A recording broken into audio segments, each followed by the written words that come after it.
You can go ahead and begin. Have you ever been stuck outside your room or house with no way to unlock the doors?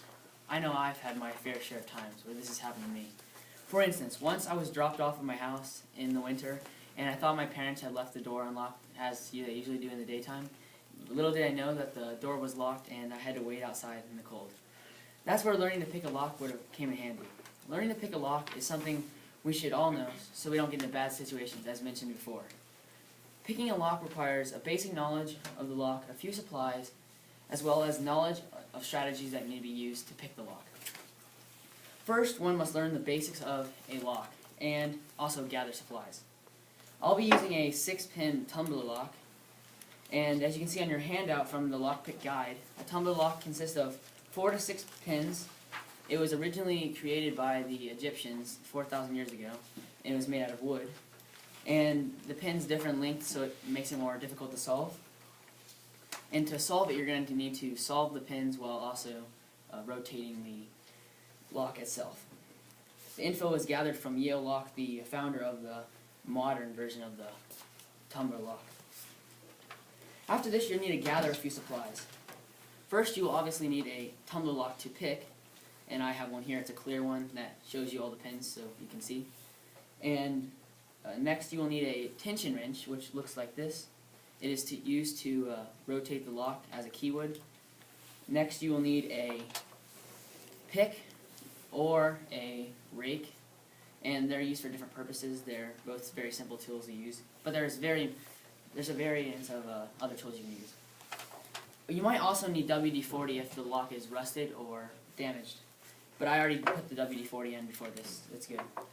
After learning the basics of a lock and how it works, you must learn to pick the lock. There's multiple methods to pick the lock, but I'll be showing you 2 today, which I learned from my younger brother. First, I'll be showing you the pick method. The pick method starts by where you're inserting the tension wrench into the lock. Usually it's in the bottom in the United States, but in other countries it can differ. So you'll enter it into the bottom and see which side gives more leeway. And that side is the side that will be the direction of the lock, so which way you'll turn it. This lock, it gives you more leeway this way, so I'll be holding it like this, and I like to put my finger here to put the tension on there, so when you are picking it, it'll be easier to open. Next, you'll need to insert the pick into the lock, and you'll try to feel the pins out, so you know which one. There's one in the middle that is the hardest, and this lock is the 4th one, but that's called the binding pin. It's the pin that will need to be solved first, and then you can do the rest of them.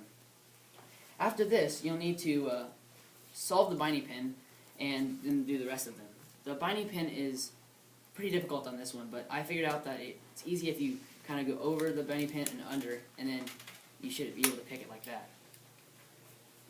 If you don't hear like a clicking noise when you first do it, you can try to twist the tension wrench, and it may open. But if that method doesn't work, there's another method you can use, the rake method.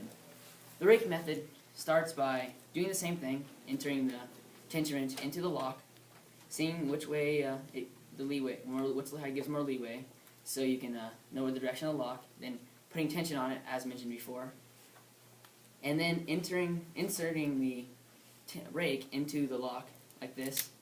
And sometimes it doesn't work on the first try, and it not always works, so that's why there's a lot of different methods. Yeah, but eventually you should be able to do that and it'll open. It's a more simple method than the pick method, and it can be used for many different people. In sum, picking a lock involves a minimal amount of supplies and knowledge of the lock, as well as learning basic strategies such as the rake method and the pick method. Picking a lock is a skill we should all learn how to do because it'll help us get out of a bad situation, and we don't want to have bad situations in the future. But you should not be using this for any crime, because I don't want to be guilty of telling you how to do it. So now that you know how to pick a lock, you can unlock anything. Thank you. Thank you very much. Let's give a round of applause. Thank you, Proffitt.